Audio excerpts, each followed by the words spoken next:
Et ouais, on n'est pas tous des chômeurs ou des étudiants. Ce qui veut dire que la plupart du temps, on a soit un taf, soit des impératifs familiaux, soit des impératifs sociaux, voire même les trois à la fois à gérer. Pas de panique cependant, on peut arriver à adapter au maximum nos séances de musculation pour les optimiser et les faire rentrer dans un planning chargé. Aujourd'hui, je vais tenter modestement de t'apporter quelques solutions.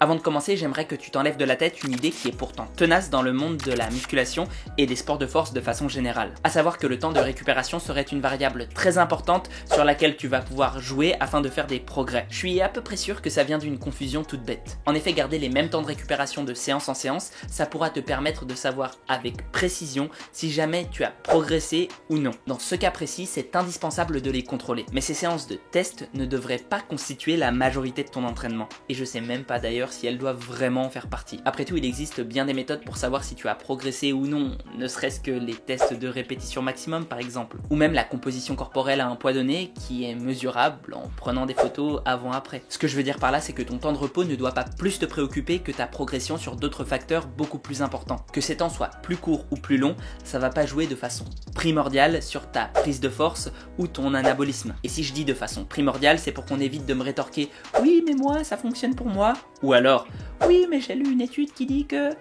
Oui, ok, peut-être, mais le consensus va plutôt dans le sens où les temps de repos, c'est pas si important que ça. Voilà, donc maintenant on peut plonger dans le vif du sujet et on va parler de méthodes qui justement permettent de réduire ce temps de repos. Pour commencer, un truc tout bête qu'on utilise dans les salles de musculation depuis longtemps, mais une étude intéressante vient de sortir sur le sujet. Il s'agit du superset. Pour préciser, aujourd'hui il sera question d'une variante bien spécifique de cette méthode d'entraînement, à savoir un superset agoniste-antagoniste suivi d'une période de repos puis rebelote. Pour rappel, des muscles agonistes et antagonistes ont des actions opposées. Par exemple, plier le coude pour le biceps et étendre le coude pour les triceps. En gros, l'analyse d'études que j'ai lue à ce sujet-là montrait que non seulement si on compare à un groupe qui fait d'abord toutes ces séries des muscles agonistes, puis ensuite toutes ces séries des muscles antagonistes, les performances n'étaient pas moindres, mais même qu'elles étaient améliorées. Les personnes réalisant des supersets mettaient en moyenne plus longtemps avant d'arriver à l'échec musculaire, ce qui résultait en un volume total plus important et donc plus de stimulation. Sans compter évidemment qu'on divisait les temps de repos. Ce qu'il est intéressant de noter dans cette étude, c'est qu'on parle d'exercices polyarticulaires,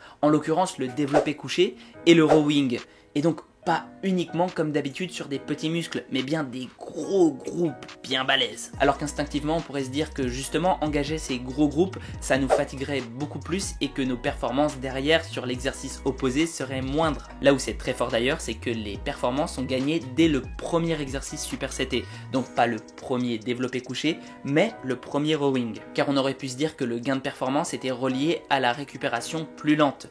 Je t'explique, ça peut paraître contre-intuitif, mais si jamais tu laisses 2 minutes de repos entre ton rowing et ton développé couché, ça veut dire que tu as eu tout le temps du rowing avant pour récupérer de ton ancien développé couché. Or dans le groupe qui faisait d'abord travailler toutes ces séries de développé couché avec disons 2 minutes de repos, eh ben ils avaient que 2 minutes de repos entre leur premier et leur deuxième développé couché, puis entre leur deuxième et leur troisième. Mais ça fonctionne dès la première série de rowing, ce qui veut dire que ça aurait un avantage à faire un exercice fatigant, mais pour les muscles antagonistes de ceux que tu veux faire travailler, au niveau de la force. On ne sait pas encore exactement à quoi c'est dû et je te rappelle qu'il vaut mieux se méfier des études isolées qui ont des résultats un peu extraordinaires, mais c'est encourageant. Et puis il faut tout de même noter que toutes les études qui ont été menées à ce sujet-là n'ont jamais montré que les supersets faisaient décliner la performance. Certaines montrent que les performances restent égales à des séries réalisées tout en agoniste et en antagoniste derrière, et d'autres montrent une amélioration. Mais encore une fois, jamais de déclin. Si, et seulement si, c'est un superset agoniste-antagoniste. Parce que par exemple pour des biceps, une sorte de superset, donc pas de temps de repos entre deux exercices, mais ils sont tous les deux ciblés sur le même muscle. Si les dommages aux muscles sont plus importants qu'avec des séries simples, c'est aussi plus long pour la récupération. Ça peut être intéressant une fois de temps en temps, mais gaffe au surentraînement. Quant aux supersets qui ciblent des muscles complètement différents, par exemple des biceps et des quadriceps, il semble que ça peut être une bonne façon de gagner du temps, mais il faut bien faire gaffe parce que tout dépend de notre condition cardiovasculaire et ça peut faire décliner les performances au fur et à mesure. Parlons maintenant d'une deuxième analyse d'étude sur un autre moyen de gagner du temps. J'ai nommé les drop sets.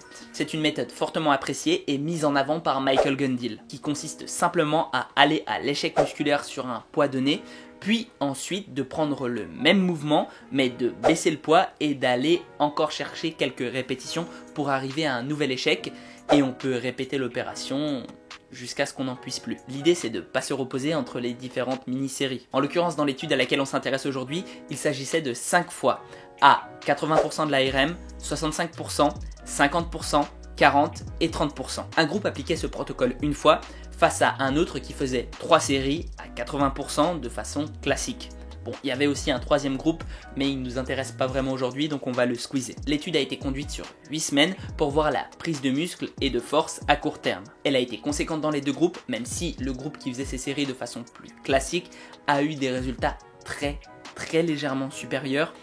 C'est pas signifiant, d'ailleurs ils le disent dans l'analyse, c'est pas statistiquement signifiant, mais je me devais de le signaler. Mais on pourrait par exemple l'attribuer au fait que les échantillons, soit le nombre de personnes, étaient plutôt faibles. En revanche, en endurance musculaire, soit le maximum de nombre de répétitions réalisées à 30% de la répétition maximale, c'était clair que le groupe qui faisait des drop sets était bien supérieur à l'autre. Pour l'autre, les performances ont même diminué. Ce qui veut dire que les drop sets sont sérieusement à envisager si on veut réduire le temps de ses entraînements. En revanche, faut pas oublier qu'aller à l'échec, c'est avoir affaire à un temps de récupération bien plus lent. Si la fréquence de tes entraînements est importante, je te conseille de garder les drop sets pour les dernière série de ton dernier entraînement de la semaine avant 1 ou 2 jours de repos. J'ai laissé une étude pour les curieux sur l'échec musculaire en description. Et d'ailleurs, tu peux aller consulter toutes les études dont je parle en description aussi. En description, il y a aussi mon YouTube, mon Discord, mon Instagram. N'hésite pas à y faire un tour. Partage, like, commente, abonne-toi si tu peux. Ça me rend service. Je pense que ces deux méthodes sont assez intéressantes pour que tu leur prêtes attention. Alors bien sûr, ce sera un challenge de les intégrer dans ton entraînement parce que c'est jamais forcément facile de modifier ces protocoles. Mais après tout, est-ce que c'est pas le challenge qu'on recherche quand on fait du sport? Sur ce, n'hésite pas à partager tes propres astuces en commentaire de cette vidéo. Je serais curieux de savoir comment est-ce que tu fais pour réduire la taille de tes entraînements. Prends soin de toi et à la prochaine. En moyenne, tes entraînements, ils durent combien de temps? Et pourquoi?